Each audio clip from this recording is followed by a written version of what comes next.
راستش من اون موقعی که رفته بودم کربلا از طرف مقام آقای خامنه‌ای، ما قبلش رفتیم جای آقای خامنه‌ای. از آقای خامنه‌ای گفتن که ما رو ببرین کربلا. آقای خامنه‌ای هم گفتن میبریم تو نه. من از آقای خامنه‌ای گفتم که آقای خامنه‌ای نمیشه انگشتر بدین. آقای خامنه‌ای به انگشتر دادن نه اینجا هستش. این انگشتری که حضرت آقا از دستشون در آوردن به من دادن. بعد ما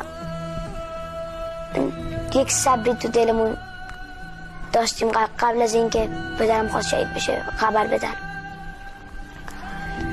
من اون صبر رو نمیدونستم. وقتی که رفتم کربلا اون تل زینبیه رو دیدم.